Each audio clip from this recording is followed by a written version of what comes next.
Hi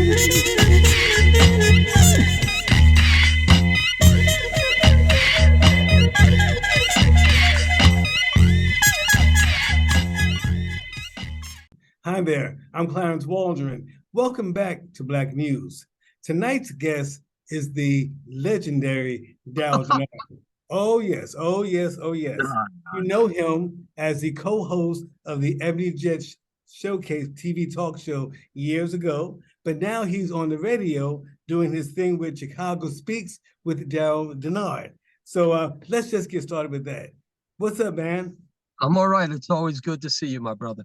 Absolutely. Let's start with JPC days. How did you get that gig? How did you end up? You know, it's a story that I enjoy telling with the venerable Mr. John H. Johnson, who you and I have known for decades. And what happened was that they were looking for a replacement back at around, I think it was 87. They were looking for a replacement for Greg Gumbel to host their nationally syndicated television show called Ebony Jet Showcase. Ozzie Bruno happened to be in Buffalo, New York, and I was a reporter for the NBC affiliate there. And he saw my picture in the lobby, and he asked the receptionist, "Whose picture is that?" And she said, "Oh, that's Darryl Dennard, one of our reporters / substitute anchors."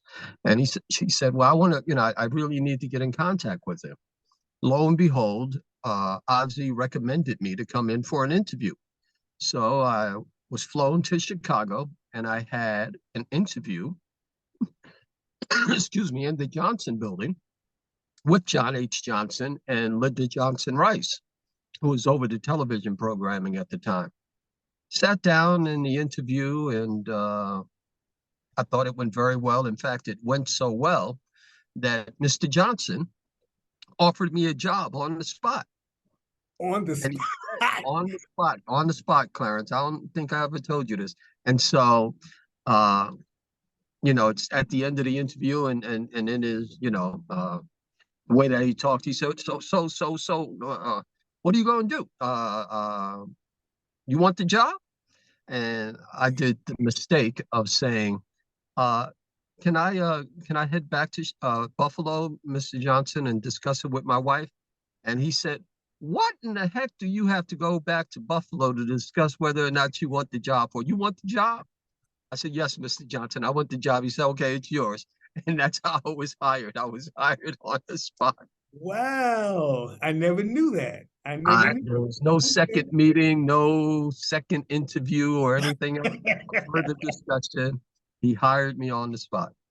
Wow. I went back to Buffalo with the knowledge that I had a job that was going to change the course of my life.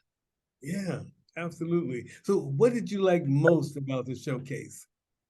Well, I think it was, first of all, it was nationally syndicated. We were hitting about 90% of the Black households every week. It was for people religiously watched. It was considered, excuse me, it was considered the Black Entertainment Tonight of its time. And so the fact that, it allowed me to exercise my journalism skills, even though I was more into hard news than entertainment news. But, those skills are easily transferable. And so here, a kid from the Bronx, New York, and born in Harlem, I had the opportunity to interview Michael Jackson, Sammy Davis Jr., Oprah Winfrey, LL Cool J, Heavy D, anybody who was anybody at the time, we ended up interviewing them. And so, where else could you get an opportunity like that on a Black-owned production to interview these celebrities? Absolutely, absolutely. Let's start with that Michael Jackson now, because that was a big one back then when you did that. So how did that come about? How did you prepare for that? Talk about Michael Jackson. Mr. Johnson, when you would meet with him, we would have our regular meetings on the second floor. But when you met with Mr. Johnson, we went inside of his meeting office. I believe that was on the 7th floor, if I'm not mistaken. And so, we met there, Mr. Johnson, 7th or 8th, one of the 2 floors there. And Mr. Johnson sat around with the executive team, my 2 executive producers, my 2 producers, I should say, not executive producer, Linda Johnson Rice was the executive producer. So we sat around, and Mr. Johnson came in, and he said, I'm getting ready to interview Michael Jackson. He's coming out with a brand new album, Bad, and we're going to interview him. Everybody in the world wants to talk to him, but he's not going to do too many interviews, but he's going to give me an interview.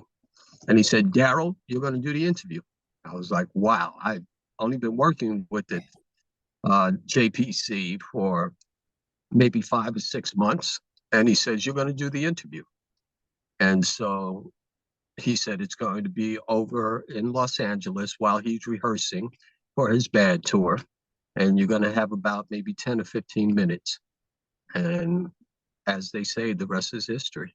Wow. So you can still go on YouTube today and see the Ebony Jet show, because Michael has done, you can literally name on maybe 1 or 2 hands the number of interviews that he's done with journalists over the years. Yeah. Diane Sawyer, Oprah Winfrey, Martin Bashir, me, and I don't know, maybe, a couple of others. And so the interview is still available. And it was a wonderful experience. The main reason why Michael did the interview is because he viewed Mr. Johnson, John H. Johnson, as a godfather, somebody that he highly trusted. So I was taken in awe of the fact that here it is, this all-important interview that Mr. Johnson entrusted me with that, and it turned out well. Yeah. Okay. Now you and Devorah Crable, the new name now. That's what it means. Y'all were magical. Those are magic years. Do you look back at the old episodes now? Unfortunately, none of the whole episodes are available. I do watch, snippets. Somebody will post a snippet on YouTube of it. I think there's an interview with me and Tina Turner that is available, excuse me. And so, I get a chance to see snippets of interviews that we've done, but I haven't had the opportunity to see whole shows. It's fun to go back, of course, and watch them. Right. and watch that. Right. Okay. All right. So now this is the Black Muse video podcast. Looking back, who inspired you, Darryl? Who was someone who said, the young Darryl, you will be great one day. You're going to make it. Who was my muse, in other words? Yes. Are you ready for this? This is something, Clarence, that you can relate to. My female muse was Roseanne Scamardella. Okay. The reason why, she was on Eyewitness News, and she was one of the hot journalists. And then another muse or person that I followed and wanted to emulate, I don't want to emulate him now, but back then, was Geraldo Rivera. But back in New York, we called him Geraldo. We didn't call him Geraldo. Right. And mainly because of the investigative work that he did with Willowbrook. When he broke that story about the inhumane treatment of people with mental disabilities being just brutally housed at a state facility for those that suffered from that illness. And he exposed the horrific conditions. I said, that's really what I want to do. And then, of course, there were people like Gil Noble in terms of Eyewitness News and Like It Is. And so these were, the muses were there in terms of journalism. I remember in 3rd grade, I was in this accelerated reading class at PS 59 in the Bronx. And so every day we had to read the New York Times.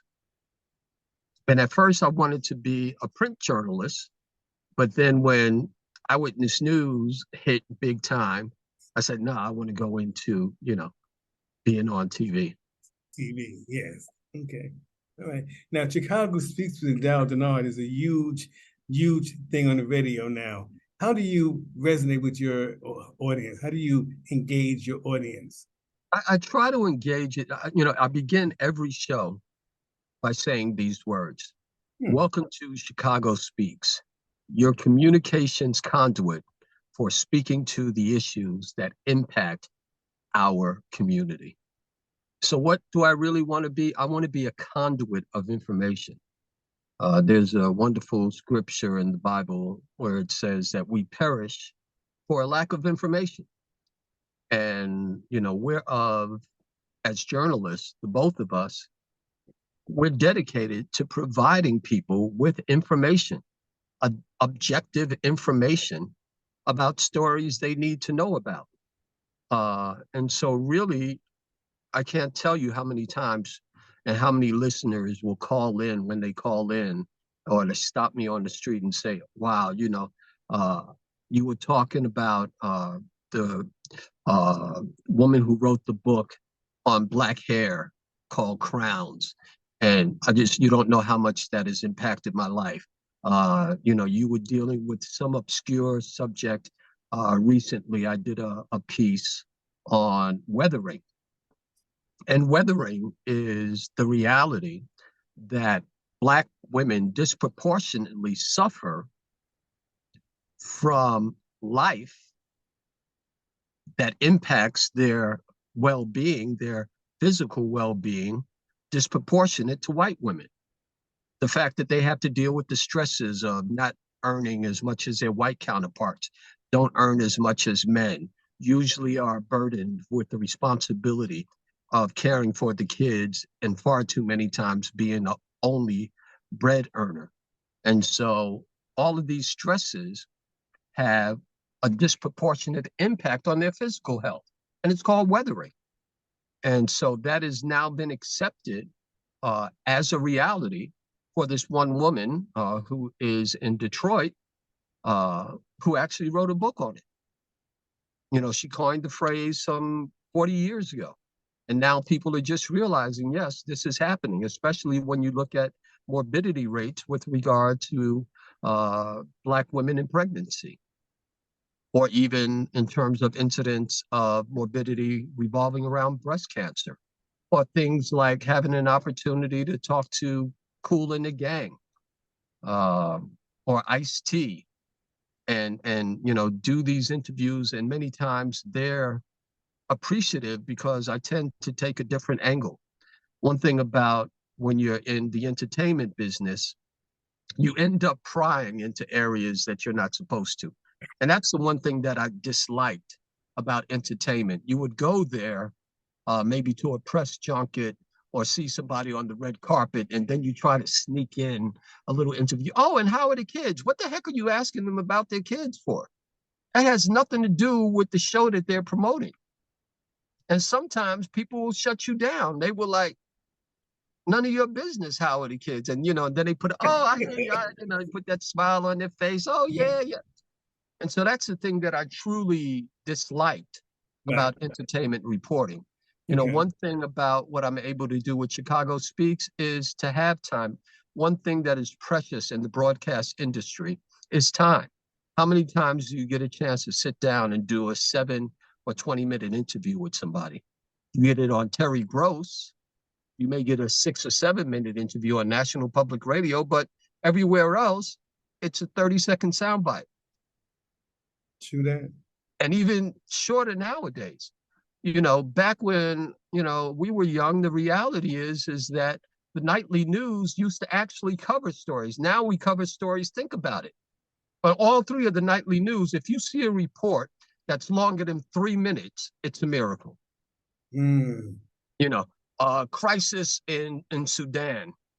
Jim Carl or Jim Schwartznick is there. Jim, what's going on? Yeah, well, they were heavily bombed here. Okay, thanks, Jim. Complicated as that is distilled to a 40-second piece. And then it's promoted during the newscast 3 times. So at the beginning, you get a 2-minute promotion about everything we're going to tell you about. Then you get the tease in terms of the segment, that it's still coming up, war in Sudan. Then by the time it gets to the story's 40 seconds. This is a war. Right. This is a big deal. Innocent people have already died in that conflict that's been going on for several years now. And so you're telling me that it's not worth any time, or the reality is that our attention spans have been shortened, and it's really our fault because we have to placate to people that have short attention spans, as opposed to saying, no, we're going to sit down and force you to watch this extended story because I can't distill all of the intricacies involved in this war or involved in the violence that happened in Chicago recently with the kids, acting ridiculously, and say, here from one side, the politicians, saying, oh, well, they don't have anything else to do. Well, there's always something to do if you really think about it. Whether or not they don't have constructive things to do is a different story. Nobody forces you to dance on top of a car or to kick cars as they go by. That was crazy. That was crazy. So we talk about all these contemporary issues. Most importantly, we give our audience a chance to listen to issues that impact Chicago. And I can tell you, we have people that tune in from all across the country or the world for that matter. Wow. Okay. So what are you doing today to prepare for your weekend show? Do you have things today I already did. I did an interview with Pepper Miller. I think you may know Pepper. Yeah. Pepper is a marketing expert. She has a brand new book out called, what is it? Black. I have to tell you about being black again or something along those lines. I saw it on Facebook. Yeah, when she's trying to reintroduce people to the necessity of catering and marketing to Black folks. And so we had Pepper Miller. We also talked about a coalition that's trying to get racial equity in Chicago with the Kenwood Oakland Community Organization. We got that. Another organization is celebrating its seventh anniversary, one that I've been a part of in terms of trying to help out with, called I Am a Gentleman. They go into local high schools and recruit young Black and brown males to try to steer them in the right direction, teach them soft skills and stuff like that. So it's always keeping an ear to the community. People always are contacting me asking, can I get on? Or also, I'm going to have on, literally just minutes before I was speaking to you, there's a sidebar story to the violence that was happening in the Loop in Chicago recently. And a young couple, integrated couple, Black man and young white woman, they were beat up for no reason. Yeah, I saw that. Yeah.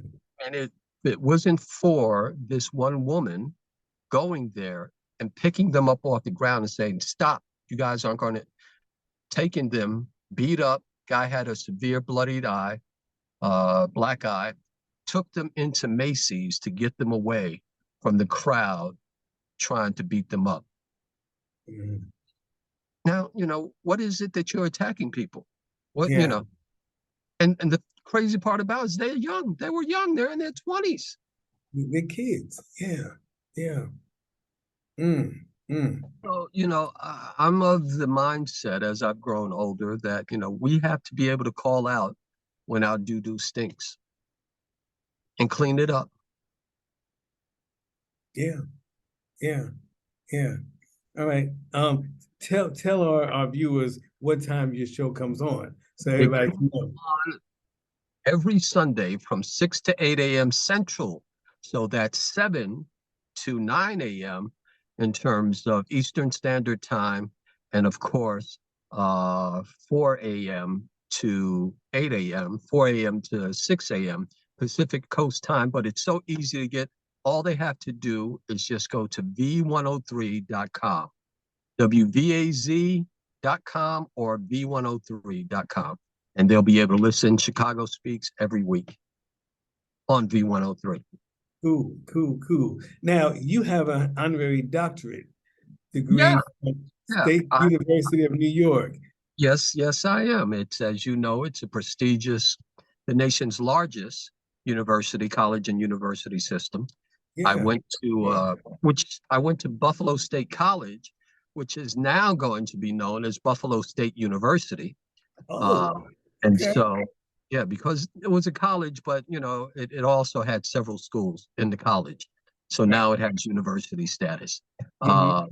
And so last year, the beginning of last year, I got a letter from the president, and she said, Darryl is, the board of trustees of the college and SUNY State University of New York system would like to bestow uh, Dr. Honoris Clausa, which means honorary doctorate of humane letters, on you.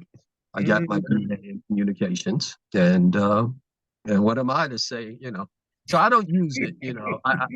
A lot of people say, hey, you should use it all the time, but it is a very, very humbling honor, and to have it from my actual university means even more, mainly Yeah. because so many times other people will recognize your accomplishments, but not people who are familiar with you. Right. Right. Well, Dr. Dennard sounds pretty good, though. Dr. Dennard. Well, it's a Mm, reality. It's a mm, reality. I mm.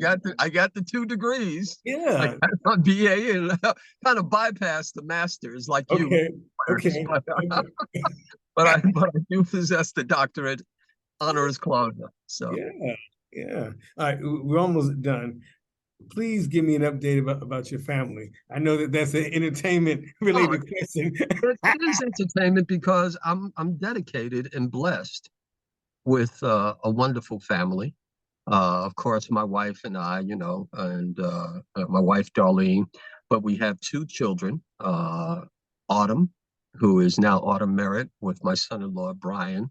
Autumn is doing fantastic things as far as the head of national membership and membership expansion for the Soho House chain, Okay. uh, which is an exclusive members-only uh, set of luxury hotels and clubs all across the world. My son Darryl is an accomplished artist living in New York City, and the new the Old Westbury commuter rail station and Old Westbury, Long Island, they did Yeah. a $50 million renovation of the station, and it's going to be happening within the next month or so. But all of the artwork for that expansion of the Old Westbury commuter rail station was done by my son, Darryl Wesley. Whoa. Wow. Yeah, and then I got 3 lovely little knuckleheads, I like to call them, in terms of my grandson Ari, my granddaughter Milo, and we have a brand new one now, Harper. Okay. And so I call her Harper Darper. But for anyone that is a grandparent, I've been blessed. One thing about children and childhood for any grandparent, or any person really, is that we are children for such a short time of our lives.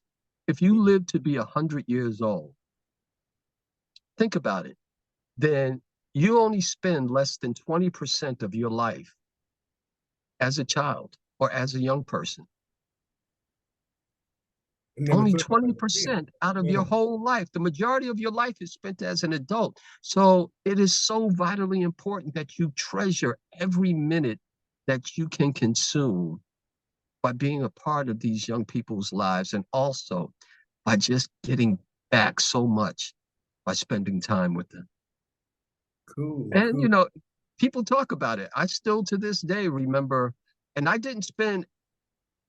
spent a lot of time with my great grandmother and my grandmothers, but, you know, it pales in comparison to the time that I spent with my grandchildren, because hey, they were there. They know that their grandfather and grandmother are always there. Right, right. Last question. I read that you are a Sunday school teacher at Apostolic Church of God. Is that true? Are you still doing that now? Oh, yes, definitely. I'm still a Sunday school teacher. The Word of God is everything I dedicate my life to.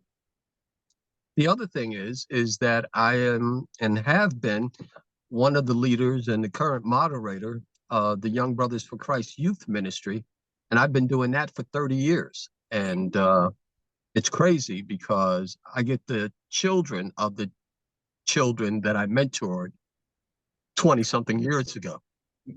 But I just have to tell people, we got to pray for our young people. And I mentioned it earlier in the course of this interview about attention spans.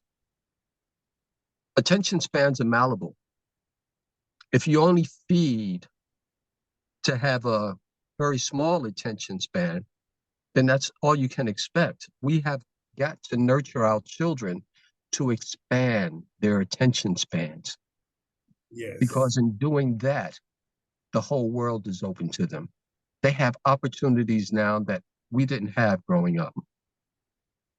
But it was the main reason we are where we are today is because we did have an attention span that told us the benefits of getting an education and doing the right thing. Okay. All right. Anything else you would like to share? Anything else on your mind? No, Dr. Dennard, anything else? Yeah, if there's anything I like to tell people, I mentioned this, especially for young people that hopefully are watching. There is a time, Clarence, when you're in a semi-state of consciousness. You're not really sleeping, you're not really totally conscious, but you see yourself doing something that you've always dreamed of. Whatever it is that you see yourself doing at that point, go after that. That's where you fought. That is your true muse. That is your true muse. And another thing, have the courage to be faithful to your muse. If you love dance, but you're scared about how people react to dance in terms of maybe wanting to be a classical dancer, bunk them. If you want to be a nuclear scientist, pursue that dream. Don't let other people crush your dream. Don't let other people muffle and silence your muse. Pursue your muse and pursue greatness. And that's all. That is all. That is all. Thank you. I really appreciate this. This has been a great little conversation. Thank you. Thank you, brother, for everything you do. All righty.